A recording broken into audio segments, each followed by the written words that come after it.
gonna read you guys a story that is really fucked up, but this is just a reminder to be more scared of the living than the dead. When I was maybe 4 and my sister was 1, my parents had been divorced for a few months and my mom was driving us to Las Vegas to Wichita to see our grandparents. At one gas station on the way, this man came up to the car and told my mother, "I hate to see a single mother traveling alone and I noticed you were headed the same direction. Do you want me to follow you for a while to make sure you're safe?" She politely said no thanks and drove off. At our next stop for gas, he again came up to us in the guise of checking on us. He had been following us since the last stop. While he was talking to my mom, his sport coat blew open and I saw a gun tucked in his pants. After she again told the man we were fine, she left and I told her what I saw. While she was driving, she wrote a note to give to the next gas station attendant saying who we were, where we were planning on staying the night, and that this creepy dude was following us and what he looked like. Could you please call the law in and have them waiting at the hotel? When we got to the next stop, Mom raced in and handed the clerk the note and sped off with us. We got to the hotel and the manager had the cops waiting in one room and gave us another room with pizza and pop. The man showed up and asked if his wife and kids had checked in yet and what room they were in. The manager gave him the key to the one with the police in it. They questioned him and found out he was a convicted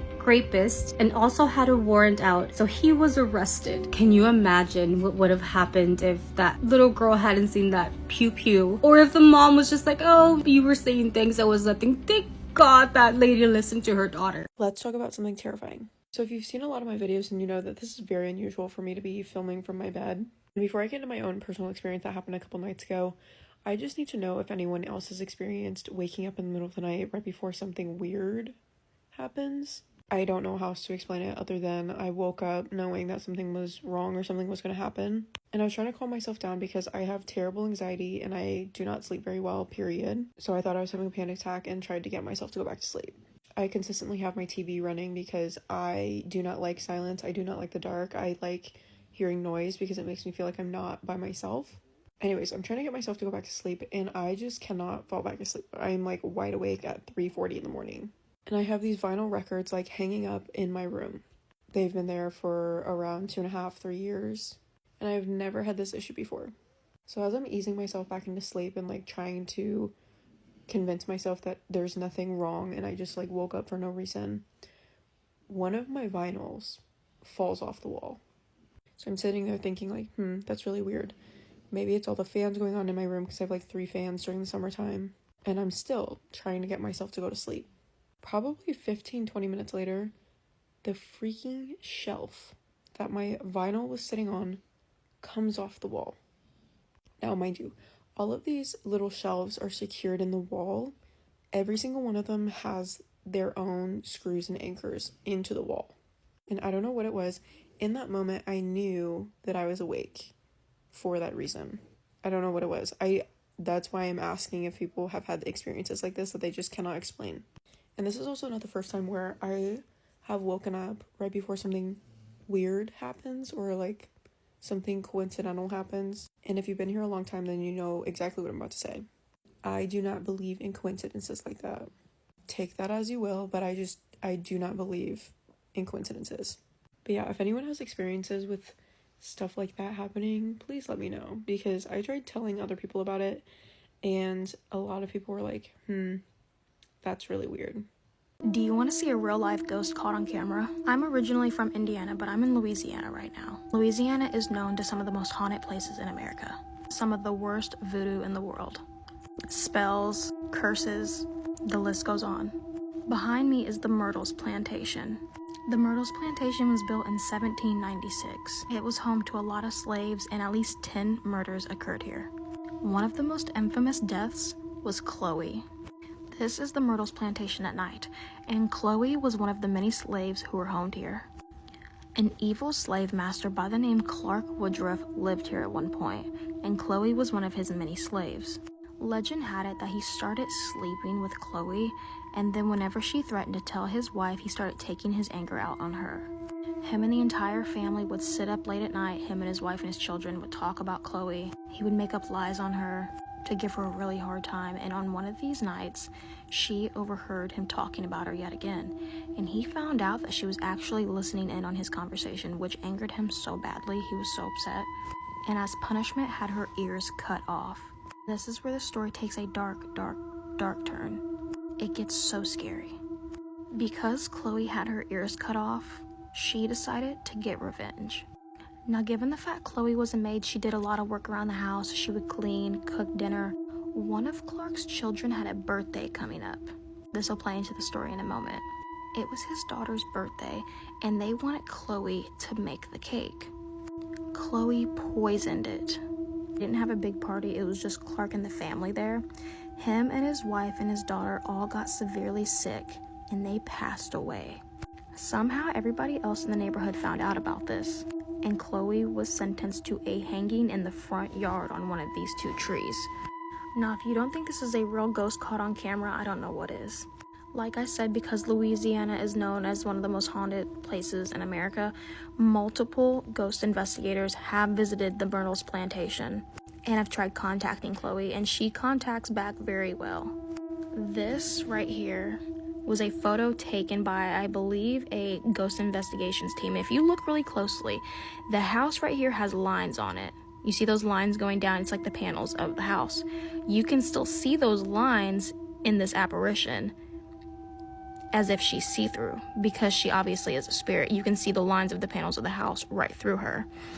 Now, this photo has been looked over so many times. So many people have seen this photo of who they believe to be Chloe. And guess what? This is what the place looks like now, and I'm staying here in the next couple of weeks. There's about 5 to 7 bedrooms that you can stay in, but the most expensive room here is like $400 something. I cannot wait to stay here soon, and hopefully I capture some good paranormal evidence on camera for you guys. If you love spooky and true crime content, follow me.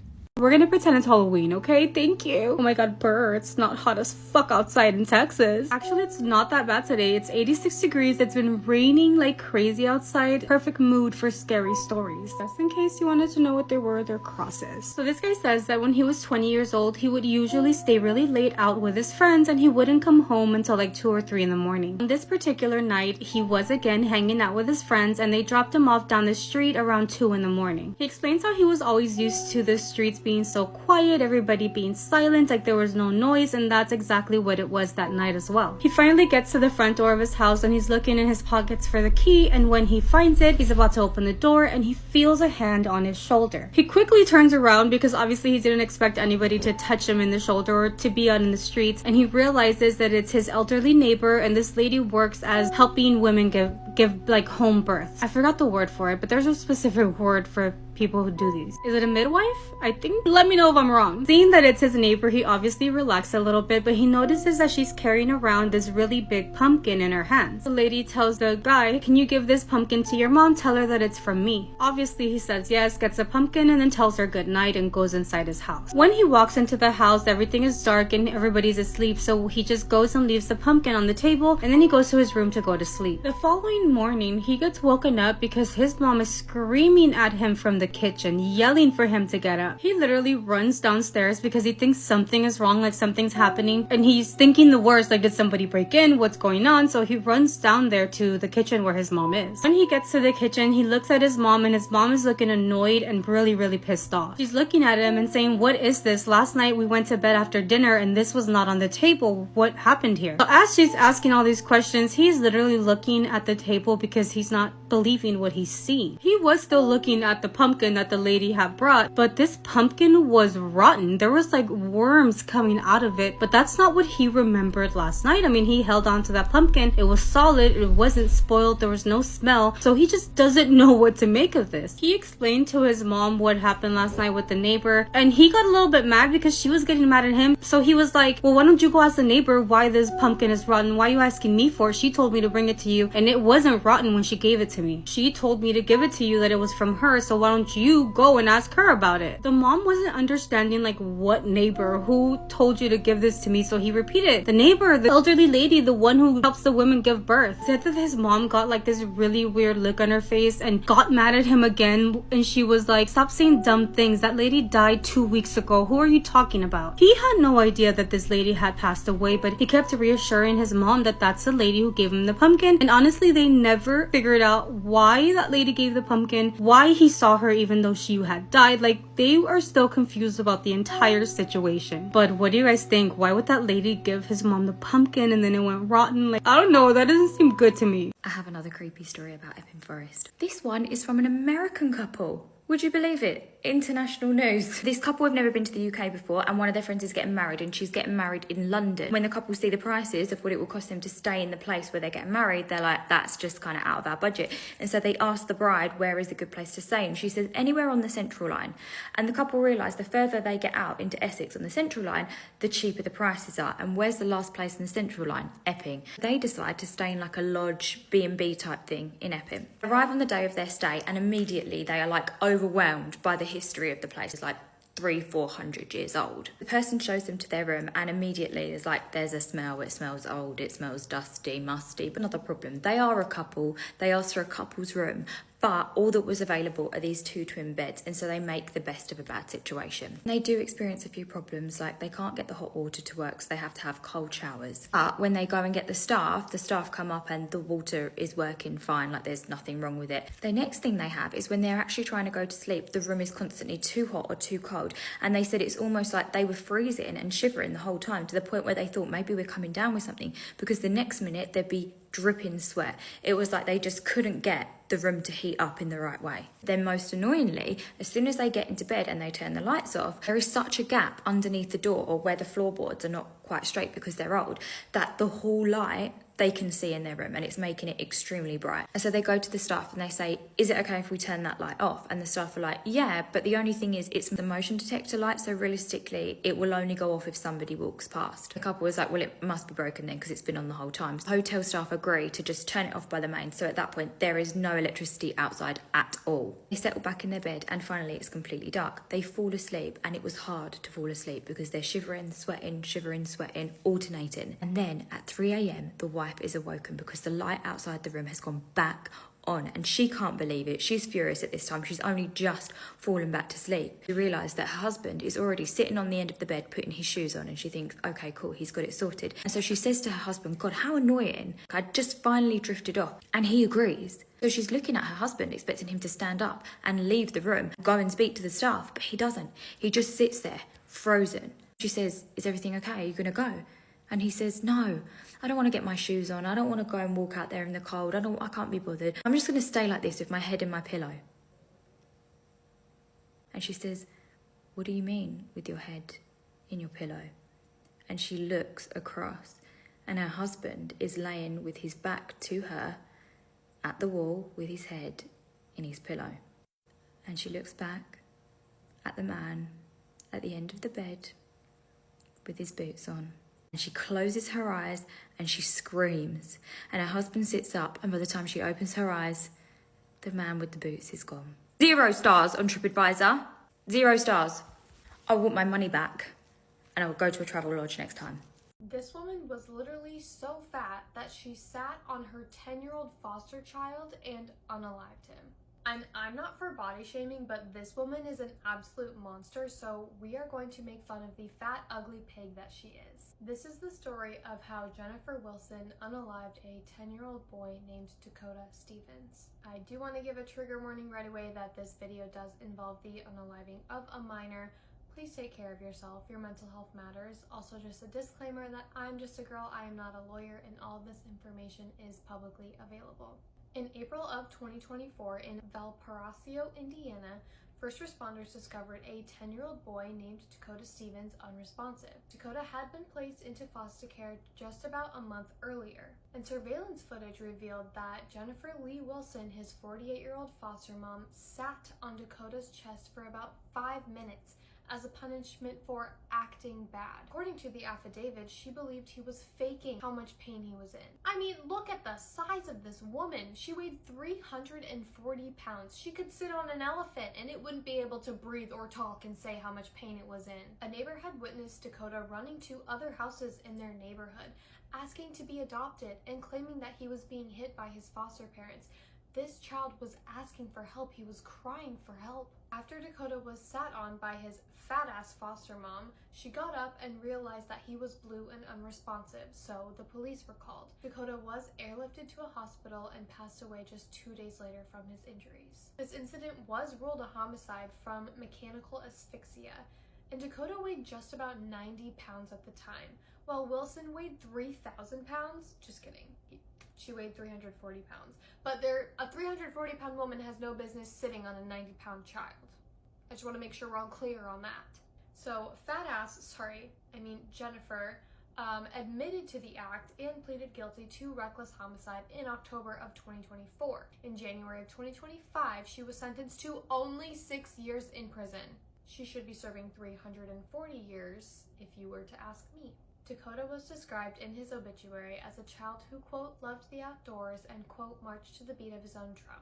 He was remembered as bright, free-spirited, and deeply loved. Obviously, online reactions of this case were immediate and fierce. People online said, quote, poor little guy didn't have a chance. I want to see accountability from CPS, end quote, while many users criticized the justice system, saying, quote, that's not justice for that, end quote, and questioned how such cruelty could only lead to just a 6-year sentence. Again, I am wondering that same thing. How in the world did she only get 6 years? She should be behind bars for life. Dakota's unaliving calls attention to failures in foster care and how a child's cries can go unheard. Let me know what you think on this case. Do you think it was reckless homicide, a failure of the system, or just human cruelty? I post true crime videos, so if you like this type of content, follow so you don't miss my next video, and please stay safe out there.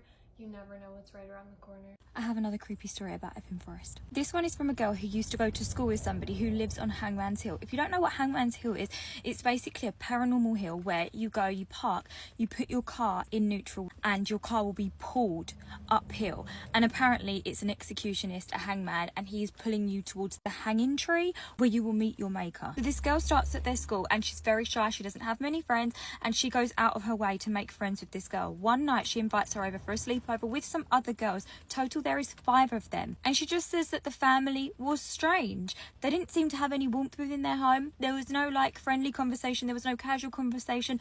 Nobody acknowledged that their daughter or their sister was having a sleepover. It was just like these random girls were in their house and they were all going about their business around them. It was weird. About 12 o'clock, when it's pitch black outside, her mum, her dad and her 2 other sisters come down and say they're going for a walk. All the girls are looking at each other like, this is really strange. Like, what kind of family goes for a walk at 12 midnight? Their friend says that she's not going, and straight away they can sense this isn't a good thing. So the mum gives her a look, and suddenly their friend has changed her mind. She stands up and she walks, and they all go for a family walk at midnight. Whilst the family is out, the girls experience strange stuff happening. They hear doors opening upstairs, and there is nobody in the house apart from the girls that are in the front room. They hear what sounds like marbles being thrown down the stairs, like they can hear coming down the stairs, cascade of marbles. They are all in dead silence. None of them want to speak. They've turned the TV off so that they can hear all of these strange noises. These girls are 12 years old. They hear floorboards creaking, and a few of them scream out because they say that they felt like somebody whispered something into their ears. When the family finally get back from their gallivant at midnight in the forest, the girls are petrified and they tell their friend about all the weird noises that they've heard in her house. And she doesn't seem bothered at all. In fact, their friend seems almost like in a comatose state. Her eyes are black. Completely black. One of the girls goes to use the toilet, and in the hallway she is met by the little sister, and the little sister is just standing there, not doing anything, just looking straight ahead. She doesn't even move out of the narrow hallway for the friend to pass, so the friend accidentally kind of nudges as she goes to get past, and she doesn't budge, not at all. She just stands there, and that's when she notices that the little sister also has the same black eyes. At this point, all of the little girls just want to go home. So they start texting their mums and dads saying, please, please come and get us. They all make their excuses and they ask their friend for the address, but she won't give it to them. They don't know where they are. They're just kids and they got collected from school by her dad. One of the little girls starts crying and begging her friend to give them the address. And eventually the mum and dad come into the room to see what all the commotion is. And after about 2 or 3 minutes, the mum and dad actually agree to drive the girls home. They just were not going to give their address out. You had a guest over, a child, and they wanted to go home. You would give the address straight away. Apparently, when the dad was driving home, he was talking about how selfish the girls are. And he even started to recite something that sounded like the Bible. Okay, listen, I know that most of the people that live around Hangman's Hill are probably completely normal people. Went there the other day. Saw a woman with a buggy. Didn't look right, okay? 4 of us saw it. Didn't look right. On that note, I shouldn't have gone there. I don't think any of us should be going there. There are people's houses there. I don't want to be spearheading any paranormal tourism. It's not right. We shouldn't do it. Particularly residential areas. And if you are going to go to Epping Forest, clean up after yourselves. Should go without saying. And anyway, if you don't, it's not me you're going to have to answer to. Is it? It's not me. It's not me you're going to have to answer to. Imagine seeing your mom after she passed. Spooky story time, get ready with me. A follower that wants to remain anonymous sent me the story, and we're going to call it My Mom. For the sake of this story, we're going to call her Lisa. Lisa says that in 2021, her mom passed away and she had to go and live with her aunt. And she says that everything was fine until it wasn't, and soon after she moved in, she started to see a lot of poltergeist activity.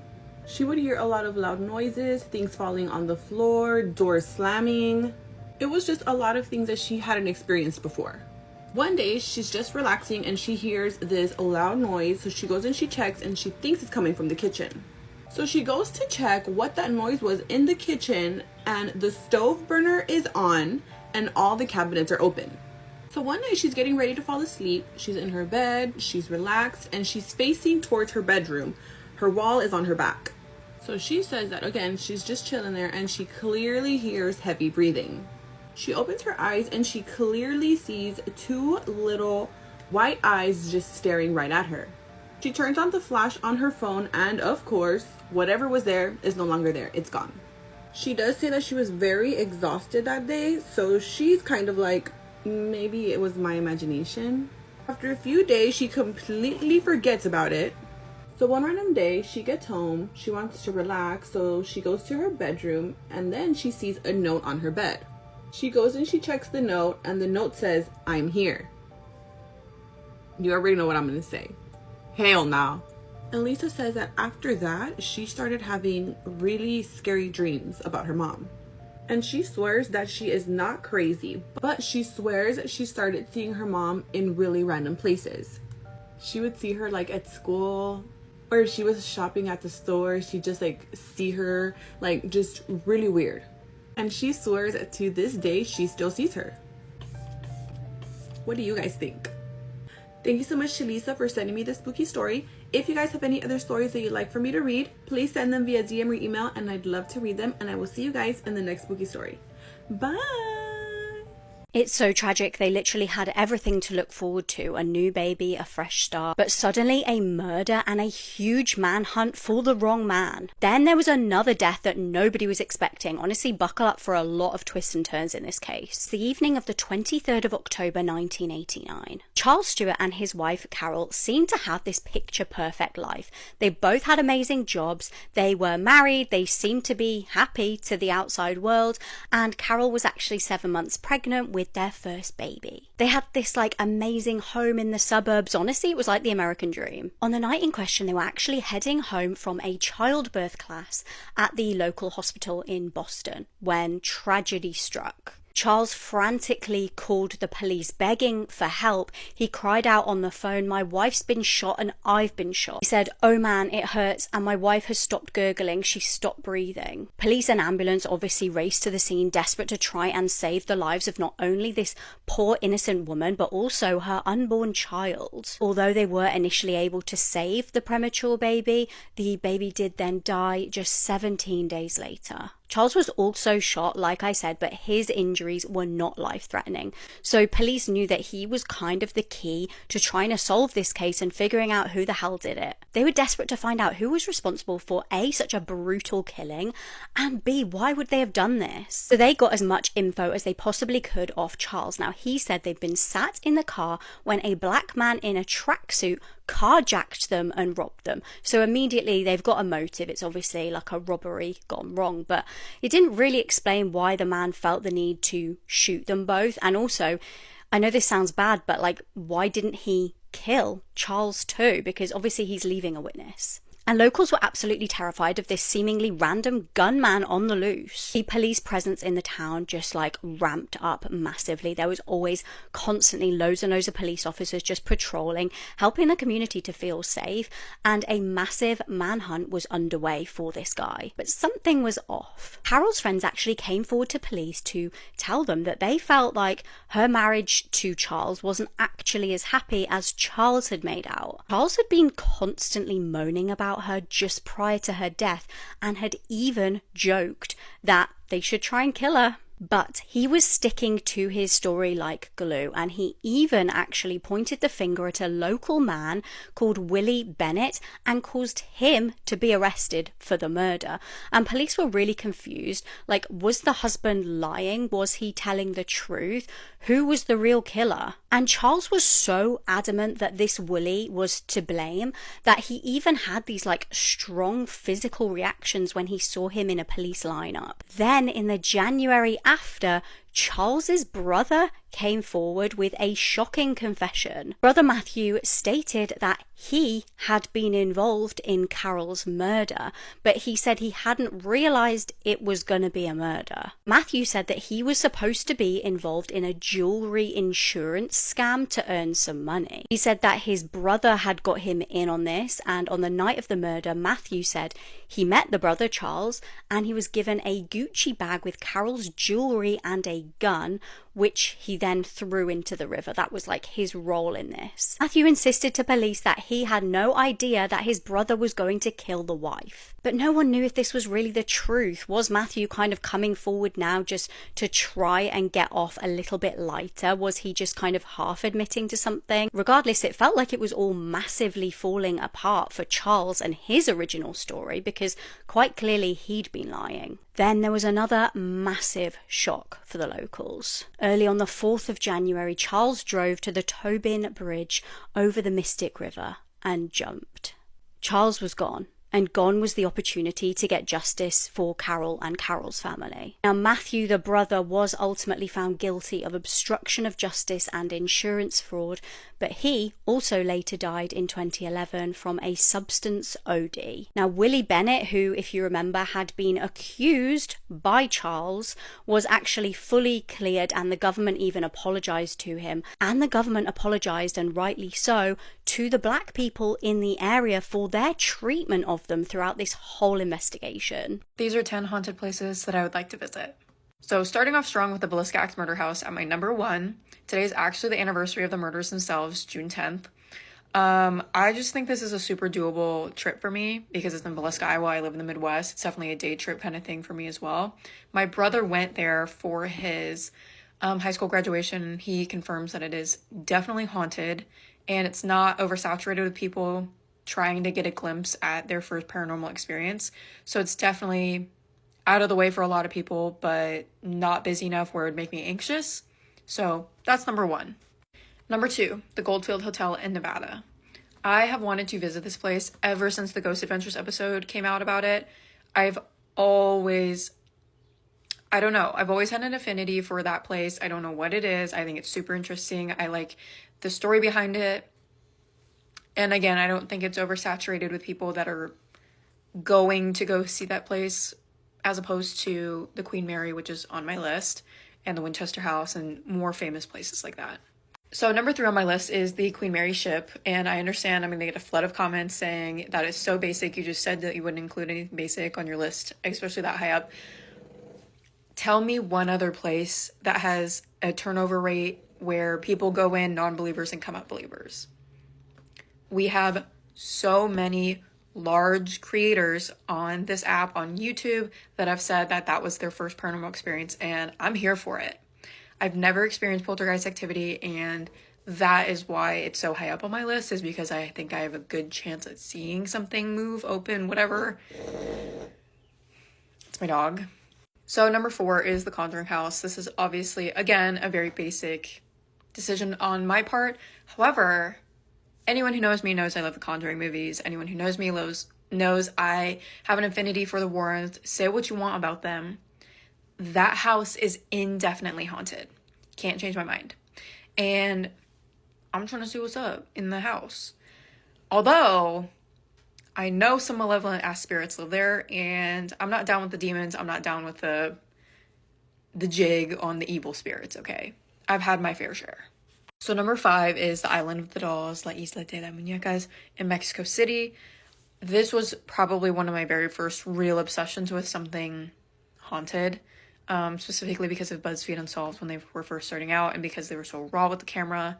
And they both undeniably were like, I don't know what's there, but something's there. And when you think about it, the curation of all of those dolls for the sole purpose of trying to ease a spirit that may be uneasy because they passed away there would conjure something, I'm not sure what.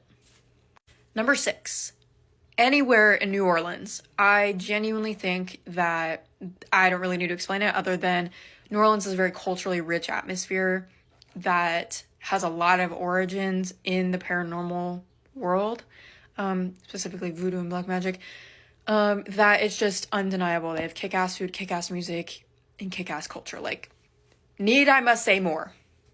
So the rest of my list is very basic, and number 7 is Eastern State Pen. All I'm going to say about this place is that it would probably put me into an irreversible coma. I just don't like large spaces because I don't have anywhere to hide. And the fact that it has just such a very rich background, I don't know how else to say that. It just makes me uncomfy even reading about it. So if I were in person, I would probably pass out.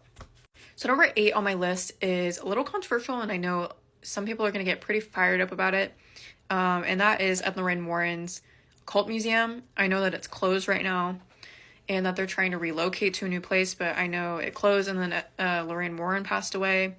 So it's kind of up in the air on whether or not they're going to even open it back up, but it is, all of those artifacts are housed in one space because of the energy associated with those things.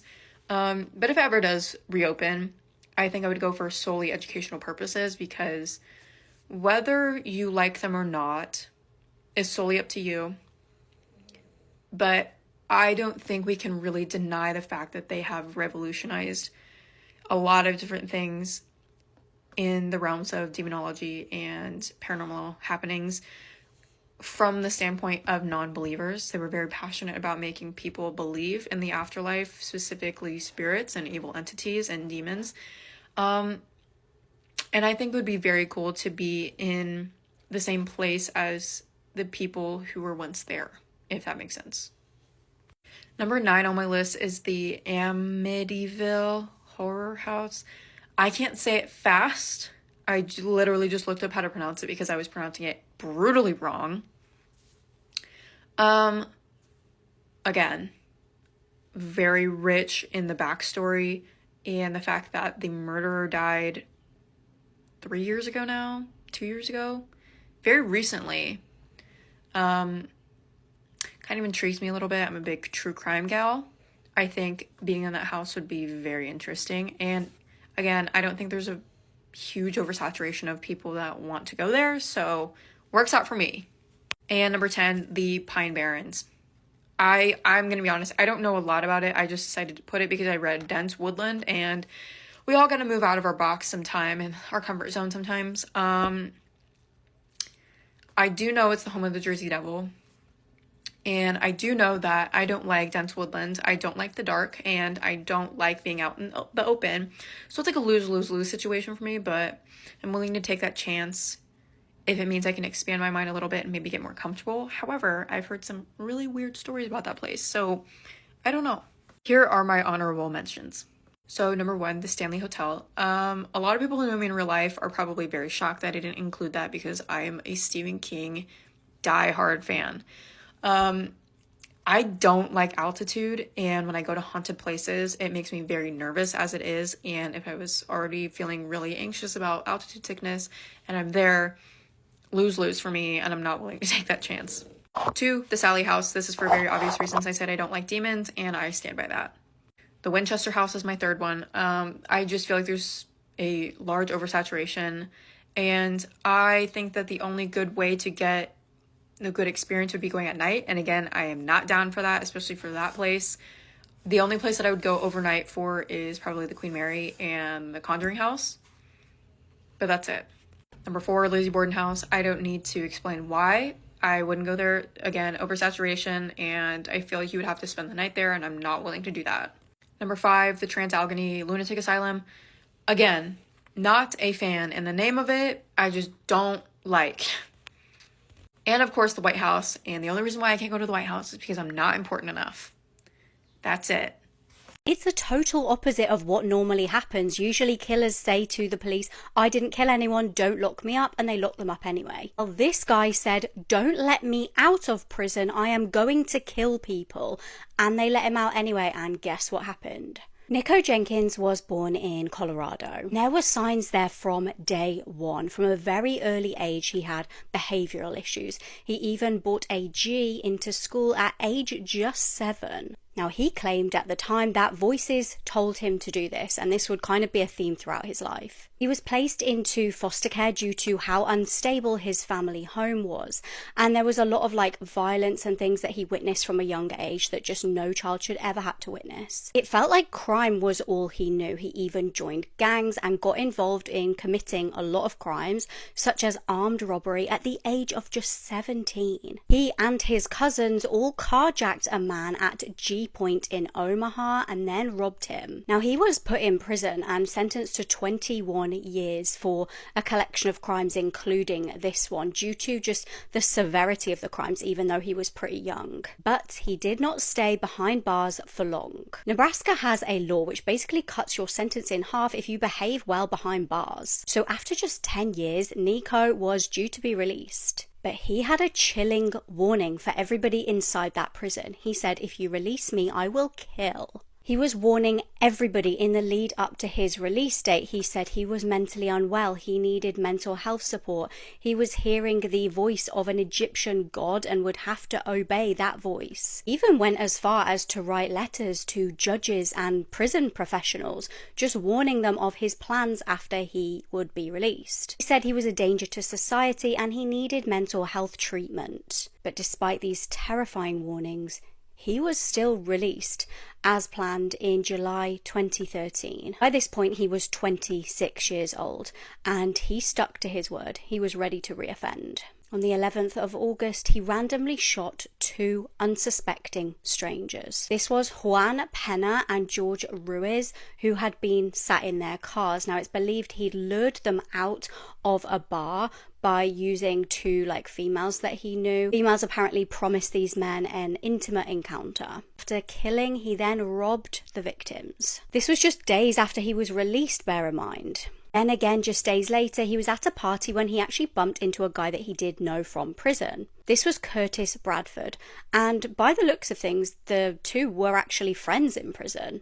But that night, he again shot Curtis and killed him. Finally, on the 21st of August, his killing spree would come to a terrifying conclusion. An innocent mum of 3, Andrea Kruger, had the misfortune of just happening to drive past where Nico was. At the time that she drove past, he was actually stood with some of his equally violent family members. And he decided he wanted to steal Andrea's car, so he terrifyingly carjacked her, ripped her out of the car, shot and killed her on the street. After racking up a total of 4 murders in just days, police were already hot on his tail. They managed to arrest him for making threats, and they already had an inkling that he was involved in Andrea's murder because they had some CCTV footage. They also had some kind of weapons-related evidence that he was at least involved in that killing, and when they got him into custody, he had some shocking things to say. He told officers that the killings were a sacrifice to that Egyptian demonic snake god, and he was just following orders. And he was very bitter about the fact that the prison had let him out early. He was saying, you know, I did warn you, I told you I was hearing these voices. He even filed a $24 million lawsuit against the prison. And despite people arguing about whether or not he was actually mentally ill, he then did some pretty shocking things to himself. He tried to mutilate himself and cut off his pee. Again, he said this was a sacrifice to the god. He also carved into his head 666, which is the number of the devil. My mum loves to remind me of this. When I had 777 tattooed on my arm, she was like, you should have had 666. However, this didn't really work because he did it in a mirror, so he had it the wrong way round. Despite all of the arguments about his mental health, he was deemed fit to stand trial and was found guilty of the murders. He was given the death penalty. However, coined the phrase, "You can't make this stuff up," might have known the story of real-life boogeyman, Albert Fish.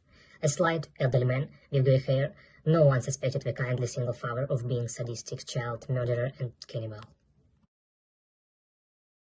He was the first person in Georgia history to be convicted of murder not only without a body, but also without a crime scene. 19-year-old Shannon Melendi was one of two kids to her parents. The family lived in Miami, Florida, and ever since she was a little girl, Shannon was extremely friendly, happy, witty. She was the kind of little girl that was nice to every single person that she met, and she was a daddy's girl through and through. Her dad was her best friend. And it was so hard for her to say goodbye not only to him, but also to her sister and her mother when she moved to Florida to Georgia to attend college. While in college, Shannon was so good at managing her time. She kept up with her schoolwork. She also had a social life, but on top of that, she got a part-time job working at a softball field near campus. March 26th of 1994 was a Saturday. That morning, Shannon went to work at the softball field and she finished her shift around 12:40 p.m. After she was done working, she drove over to a gas station to grab a soda, and afterwards she was going to go home, but Shannon never made it home. The day after, March 27th, Shannon's roommate starts getting worried about her because she hadn't made it home, and on top of that, she wasn't answering her phone.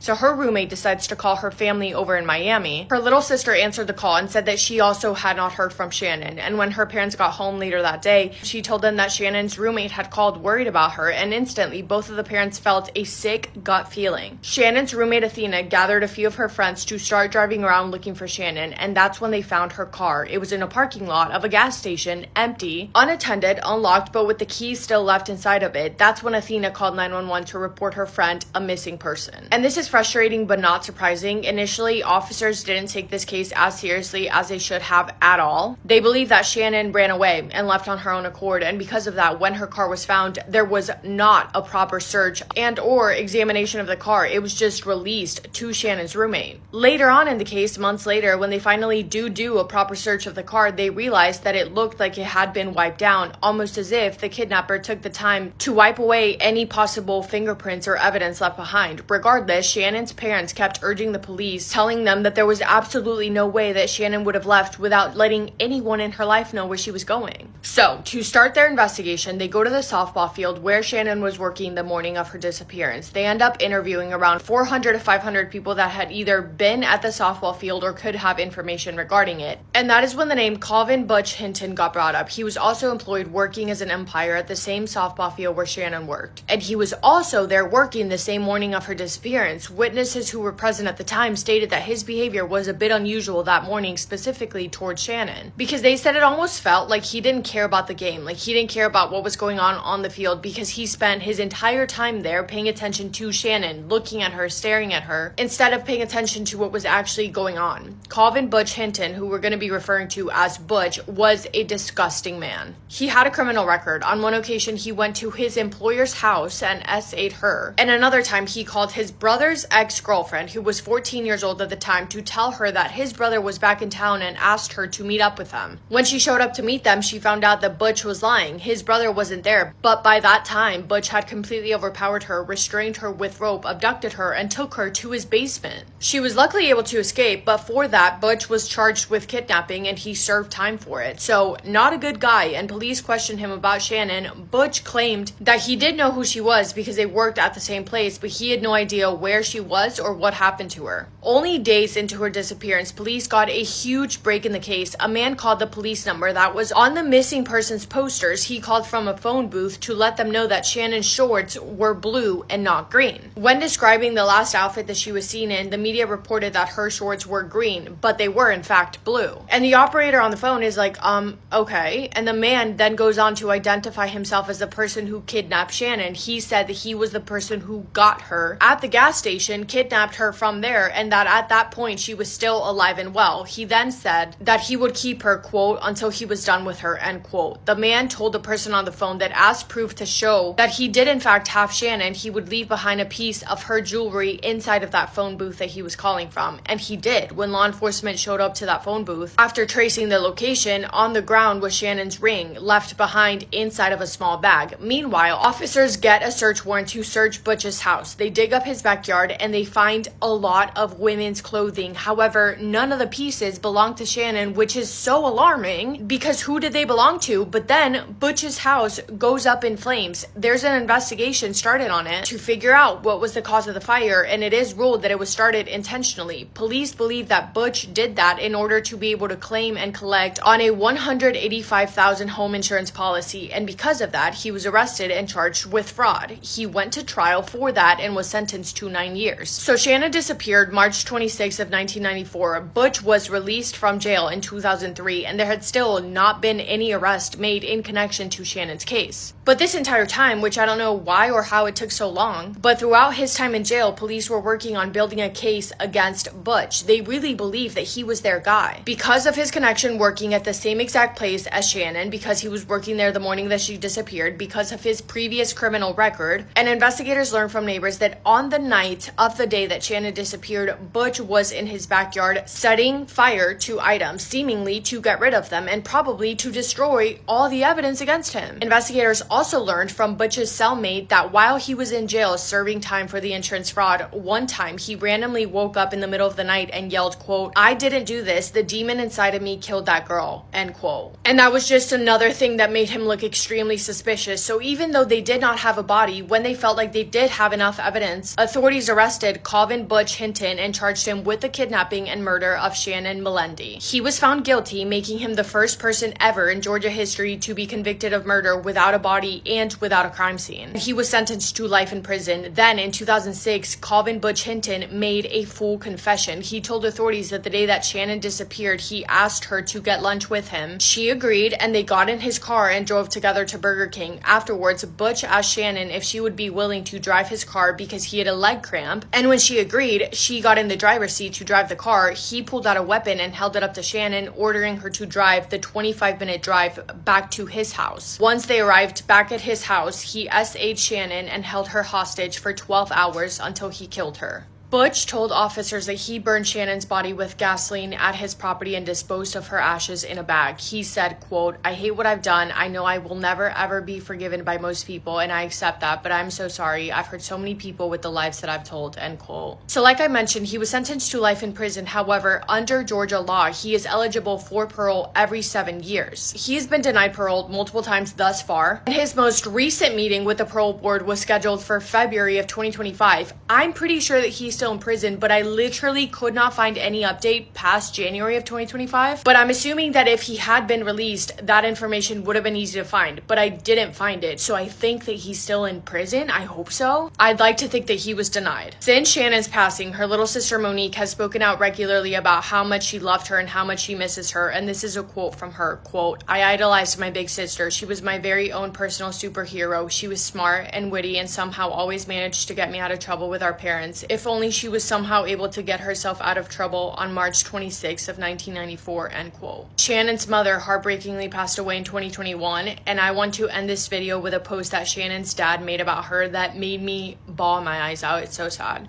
Next to a family photograph, he wrote, "My wife of 50 years went to meet our daughter Shannon in heaven yesterday afternoon. She fought COVID pneumonia for 4 weeks and lost. I'm totally devastated. Thank you to all of my clients and friends who continue to support us with justice for Shannon. We now have 2 angels in heaven." This photo was done many years ago when all was great, say, thank you, God, for all of those wonderful years, end quote. I'm so sad. But that is all I have for today's video. Thank you guys for spending time with me today and for listening to Shannon's story. I hope you guys are having the best day. If not, go do something to make it the best day, make somebody happy, and I will see you in my next video. Massive kiss on the forehead to every single one of you.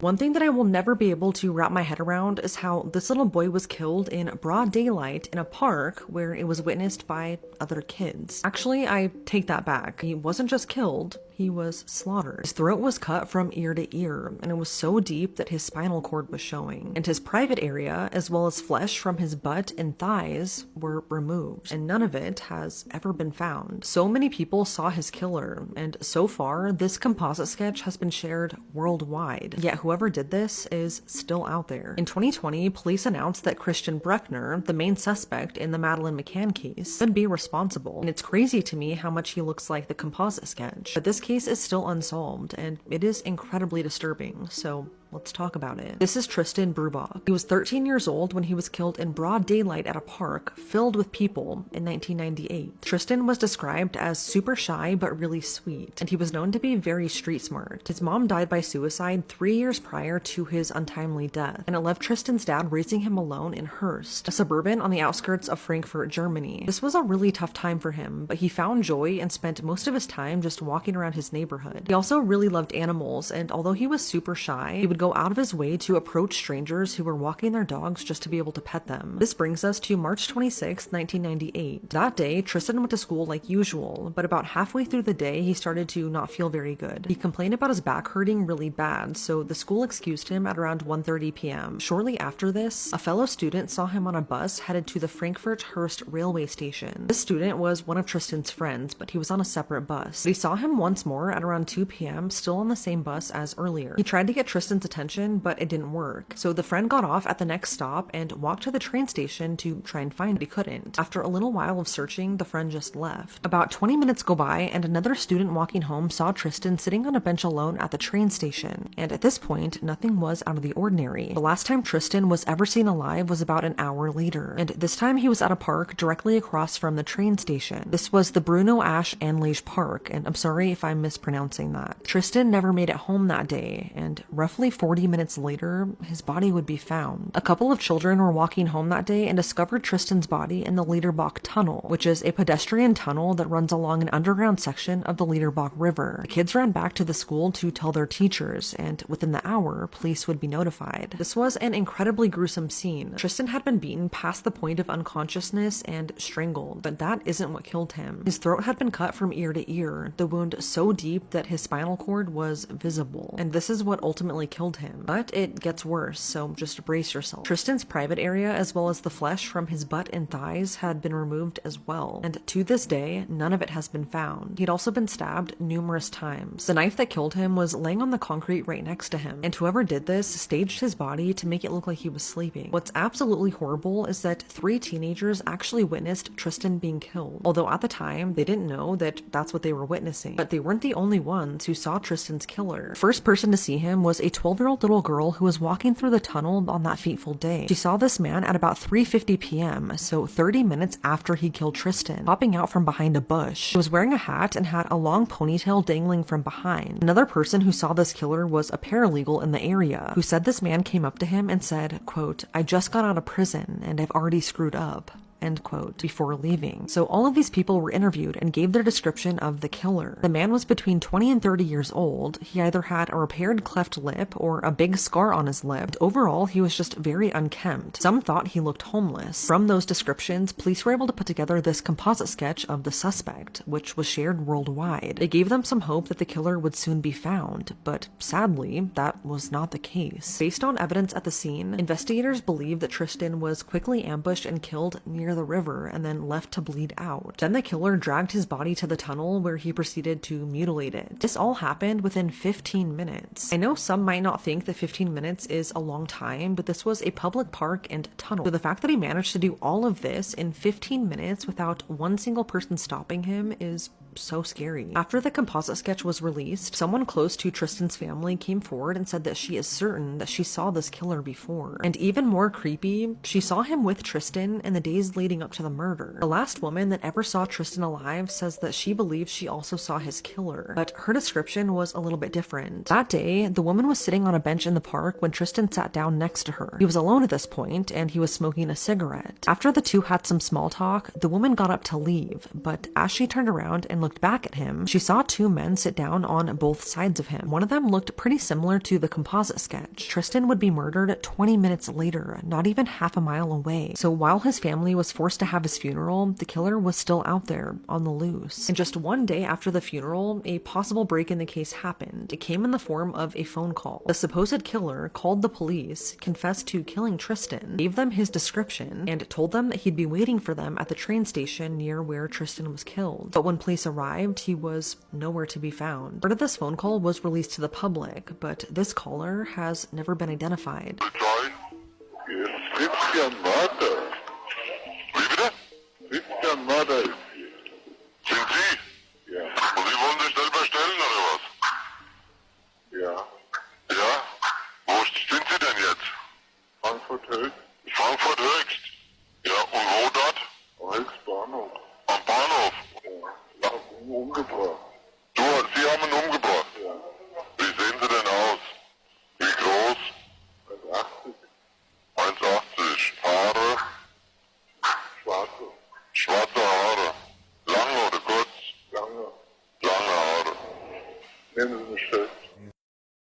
Police did what they could to locate this maniac, but it was like he just vanished into thin air. 1 year after Tristan's murder, police found his backpack in a forest about 15 miles away from where he was killed. In it was a road map of Germany, all in the Czech language. This map did not belong to Tristan. He couldn't even speak Czech, and because it was linked to his killer, police expanded their search to the Czech Republic and Slovakia, but they could never trace him down. Over the years, there have been many false leads and potential suspects, one of which caught investigators' eye. It was a local man named Manfred Seal, who was a very well-respected member of the community. A very unsuspecting guy, but when he died in 2014, his daughter found some horrifying things in one of his storage units. She found human remains, as well as a diary in which he drew pictures of real-life murders. Police then found that Manfred was unknowingly a serial killer who took the lives of 5 women between 1971 and 2004. I want to be clear, though, that police found no physical evidence linking him to Tristan's case. The victim profile was completely different, but Manfred lived close to Tristan, which is what caught their eye. He would also mutilate and keep his victims' genitals, much like in Tristan's story. Ultimately, in 2017, he was ruled out as a suspect in Tristan's case, but he was still a really creepy guy. The only other suspect came to light in 2020, and honestly, it's pretty shocking, at least to me. Police stated that this man, Christian Bruckner, could be tied to Tristan's case. What's so shocking to me is that this man is also the prime suspect in the disappearance of Madeleine McCann, as well as other child disappearances and assaults all over the place. He's currently in prison being held on unrelated charges, but police believe that he could be involved because of his similar perversions, a roadmap to Germany found in Tristan's backpack, and how similar he looks to the composite sketch of this killer. And I'll be honest, when I first started researching this case, I saw the composite sketch, and before I even knew anything about it, I honestly thought that it was Christian Bruckner. Update on this was in 2020, so I'm not sure if anything will ever come of it. But if he is responsible, I hope he gets charged accordingly so that Tristan, as well as Madeleine McCann's family, can receive justice. As if this case couldn't get any more disturbing, in 1999, someone broke into the cemetery where Tristan was buried at night and dug up his coffin. His coffin was never opened, but this is still just horrible. Police believe that whoever did this is just one disturbed person, not someone who is actually connected to this case. Sadly, Tristan's dad, the only member of the Brubach family left, died in 2015, not ever knowing who took his son's life. This is one of the saddest and most disturbing cases I have ever come across, and I just can't believe it is still unsolved. But it's now been 27 years, and whoever did this to Tristan is still out there, and why he did it remains a mystery.